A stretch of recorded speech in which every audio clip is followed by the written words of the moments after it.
Okay.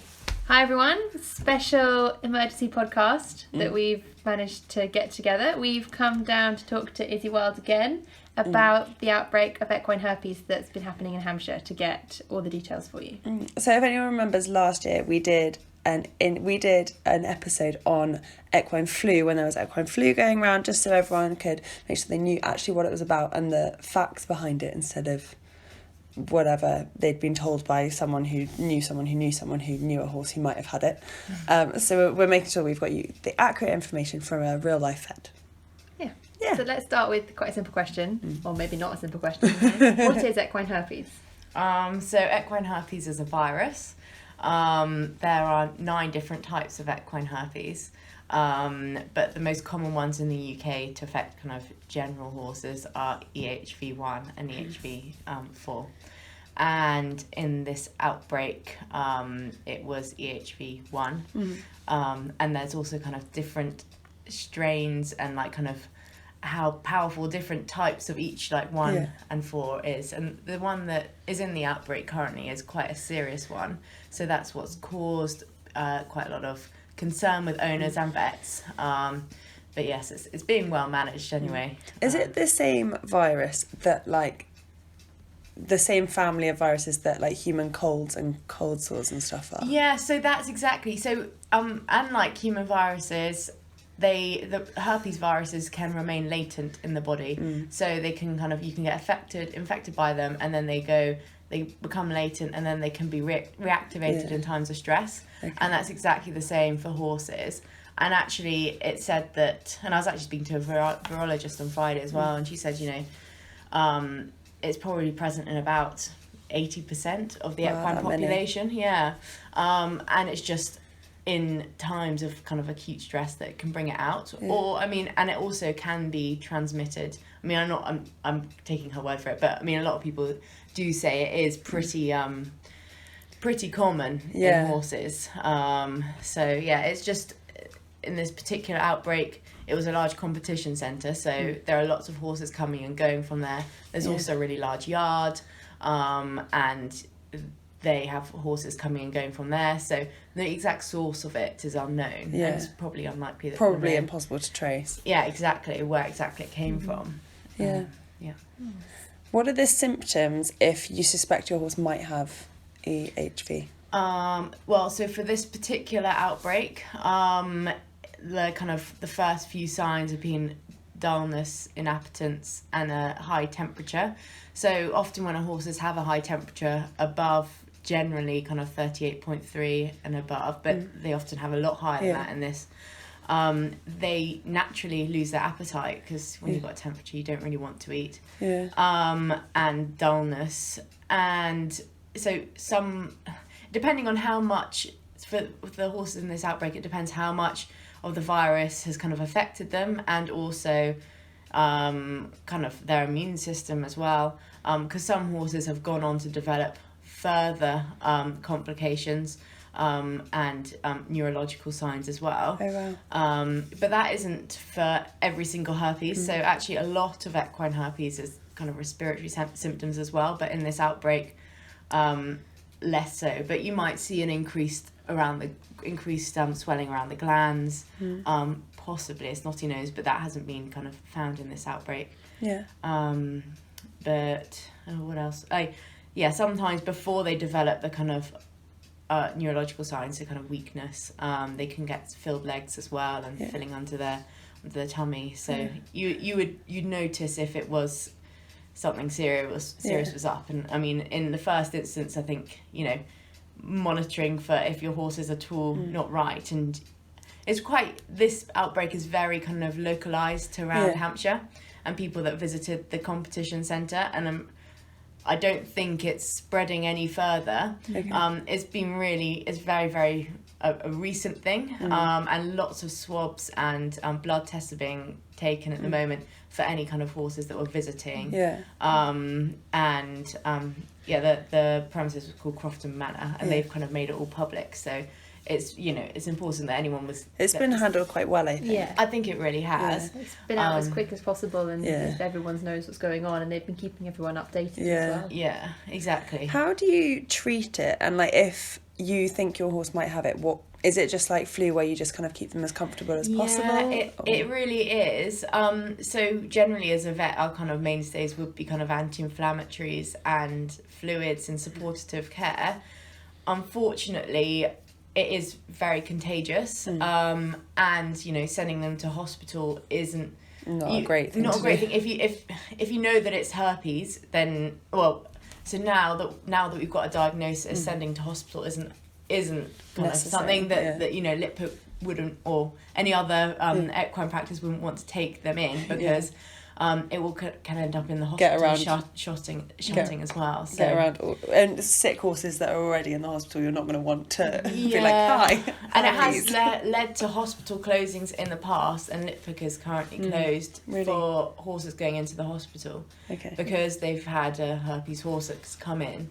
So it's a really difficult thing to manage, and that's kind of, I guess that kind of leads on to what everyone's talking about, isolating, and I think it is actually quite important at this stage to, if there is anyone on the yard that's kind of been to Crofton, or that they're monitoring their temperature, and their horse is unwell, then really contact the vet in the first place, and also having really strict biosecurity measures. Would you be... you go first. Lots of people are saying that not even to hack out if you are in the Hampshire area. Like, how is it spread, and what is a reasonable precaution to take? So it is spread, I mean, most commonly would be kind of direct contact, so nose to nose, but it can also be indirect contact and spread airborne. I read today it can go something like 50 metres. So there's lots of it's a nice studies. Kind of like measurable distance, 50 metres, I think. There are lots of different studies reporting different things. Some people say a mile. That's like strangles is like a mile. Or it's kind of and generally a lot of these studies have been done in experimental conditions, but I think being sensible, you need to be keeping horses away from the perimeters of where you are, if you've got nearby yards. They can also be spread on equipment and tack and stuff, so being really sensible with that. I think with the term, with regards to hacking out, some vets are saying don't hack out at all, but I think just being sensible. I think it really depends where you are. If there are lots of kind of places around, then probably best to stick to areas away from other horses, because you can't be certain that yard hasn't been shut, even if your yard's clear. But I think it is being sensible, and also what kind of community you ride in. If you're riding in a community where it's largely with show jumping and competition horses, then they might have gone to Crofton, and that's probably a greater risk, whereas maybe hunt horses or something, that's the kind of different area. How suspicious would you be of like other horses coming onto your yard? So there's a woman on our yard who I think she might have just bought a horse, so it might be coming on the yard in the next couple of weeks, and I don't know that she has bought a horse, so I don't know whether there is anything coming onto the yard, but like how kind of... I think what this outbreak has really highlighted is the importance for isolation of new horses. So really, if you do have a yard or going to a yard, having an isolation facility is actually really important. Away from other horses, ideally keeping there for at least 14 days, up to 3 weeks really, to just kind of monitor them. And also, I mean, it's the same for any diseases, so like up-to-date flu vaccinations, and also like doing pre-movement strangles testing is also a really good thing, because the thing is the cost of outbreak is so much more than preventative healthcare really. I think isolating new horses is an important thing. You were saying how like most horses are carriers of it.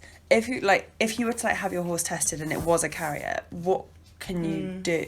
Because I would imagine honestly, yards wouldn't want your horse carrying onto the yard. It's a really tricky one. So you can only test for kind of recent exposure. The trouble with the blood test is, I was going to go on to it in a bit, but what we're kind of advising for horses that possibly might have been exposed at Crofton would be to do a paired blood test. So you do one now and then one in 10 to 14 days time, and you were looking for an increasing titer, so an increasing number of antibodies, and then a swab of the nasopharynx as well. But doing a general test for carriers isn't really a thing in herpes at the moment. Also, the vaccination can give like false positives as well, because they also get so my horse antibodies. She's about to go to a friend's yard and she needs to have the strangles test, and I was a bit like, what if it comes back and says that she's a carrier because she doesn't have it, so I can't treat it? So strangles you can, but like, what do you do if your horse is a carrier? Like,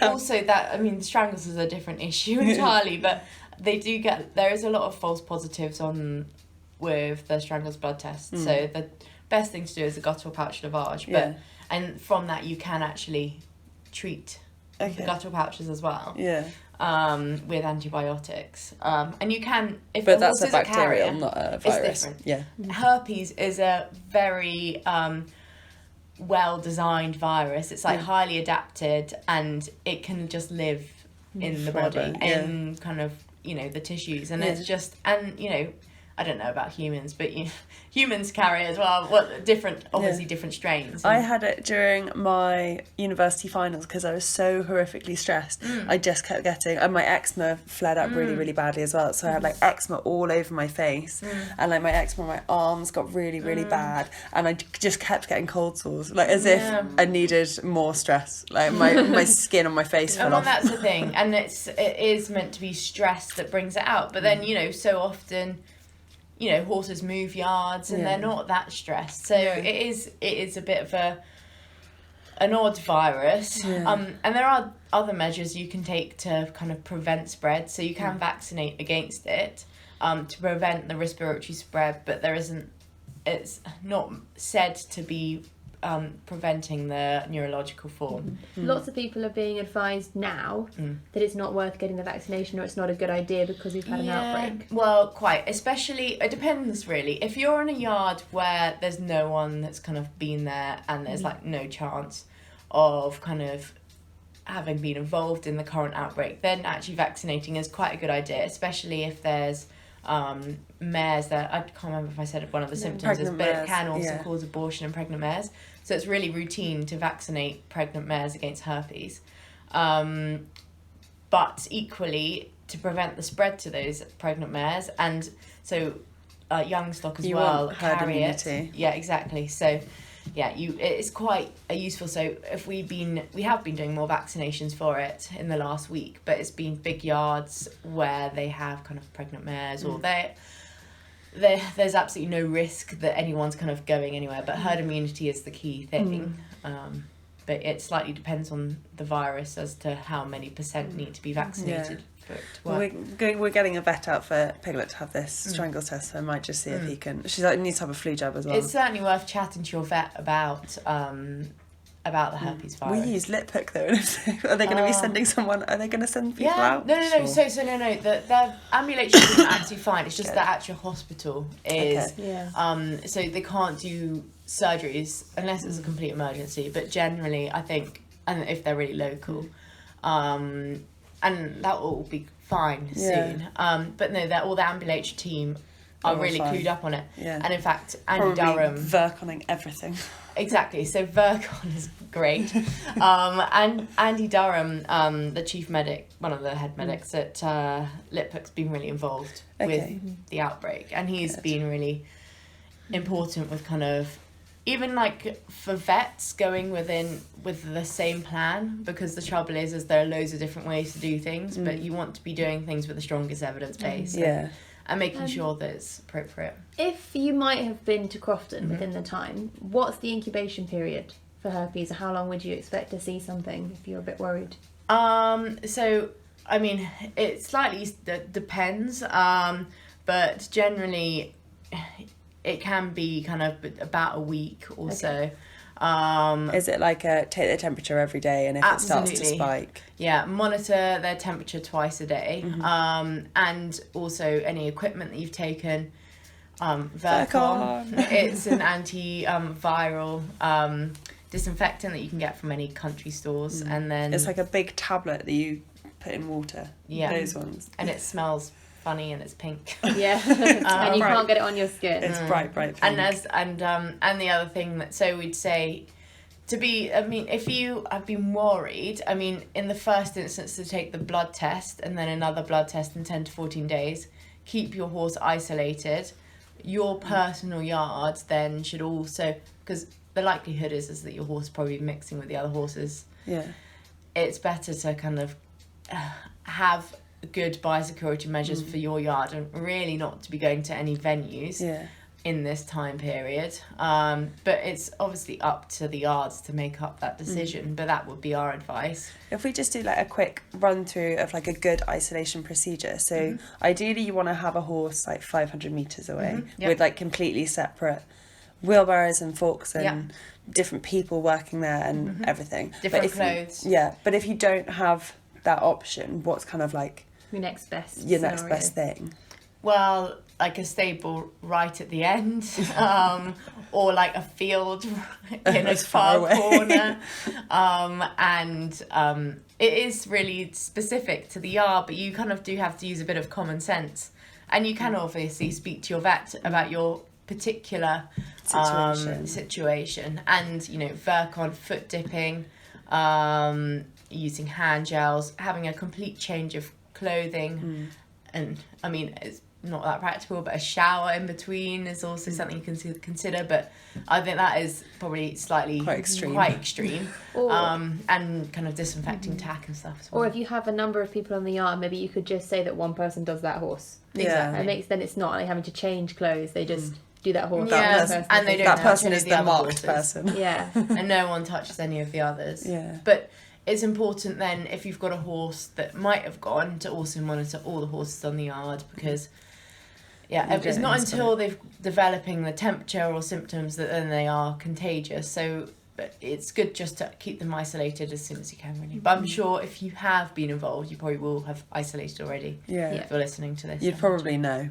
Yeah, that you would know. Been somewhere. I'm sure. But the other thing, I mean, I don't. It doesn't sound like it's travelling out of the local area. So if you're elsewhere in the country, I guess it's useful to know. It's quite localised to Hampshire at the moment, isn't it? Yeah, it is absolutely. So in Oxfordshire there were cases in Oxfordshire where there are outbreaks. weren't there? There are outbreaks, not all the time. It's uncommon, but it can be quite serious. Is this one such a big deal because it's such a big show centre? It's a big show centre, and also the strain that is involved is very severe and aggressive. Like if it had been someone's private yard and it wasn't such a severe strain, No. it probably wouldn't have made the news. Oh, it wouldn't have. And I was in fact speaking to the news lady on last night. My mum's friends with her, and my mum had a drinks party, and everyone was asking me about Equine Herpes. I was like, I basically should say, I'm doing the Pony Podcast, and if you want to hear about it, just listen to the Pony Podcast. That would be great. I don't have to keep repeating my conversation. Or you should start sending them invoices. Yeah. 10 minutes worth of advice. I was quite happy, hurrying into the kitchen, cooking the canapes. And I was like, oh, no, I've got to go back into the kitchen. I think that's ready. I'm working Spring rolls burning. Okay.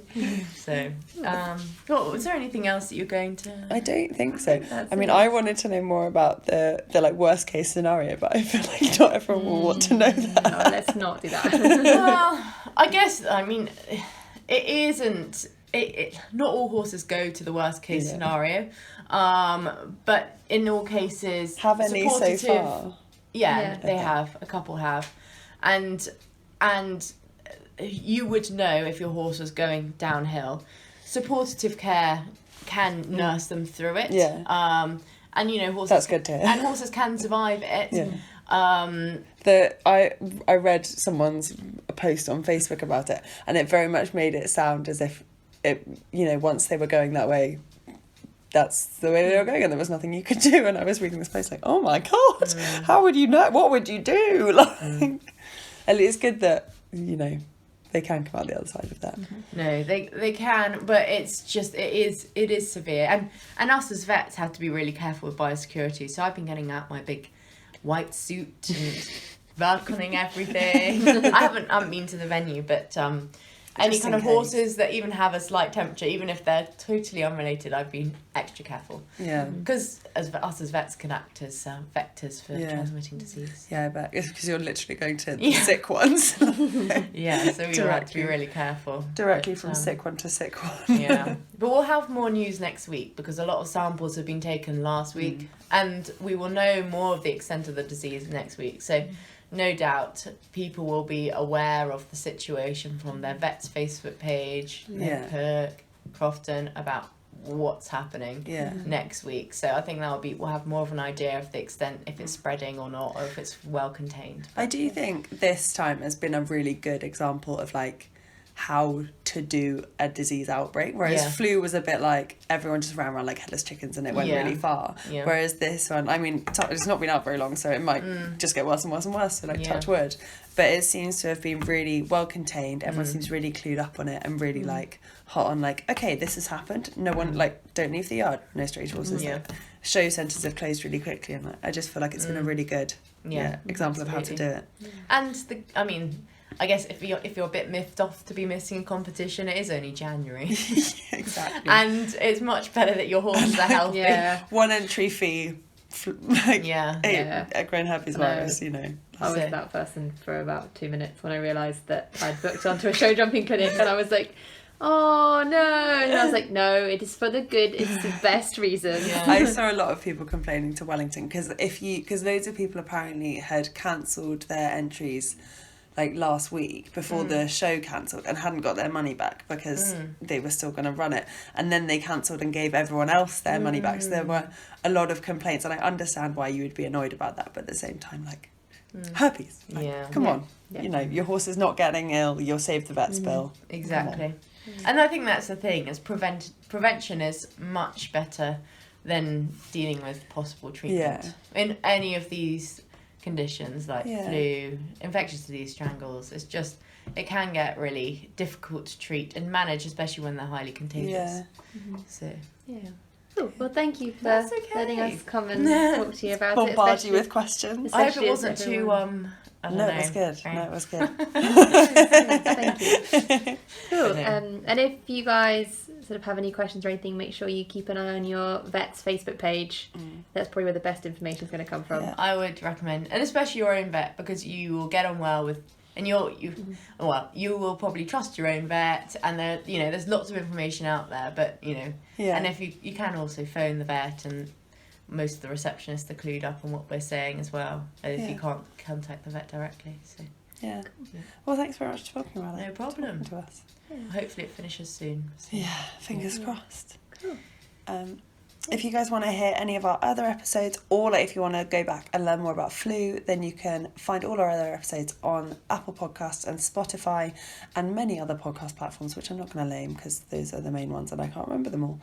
And then you can follow us on Instagram at The Pony Podcast, Facebook at The Pony Podcast, and if there's anything else you want to learn about but we haven't done an episode on it yet, then either DM us or email theponypod@gmail.com. And if you've got any questions about herpes that we haven't covered in this, make sure you're on our Flick chat so you can ask the questions and then we can ask Izzy. Yeah! Yep. All right, bye!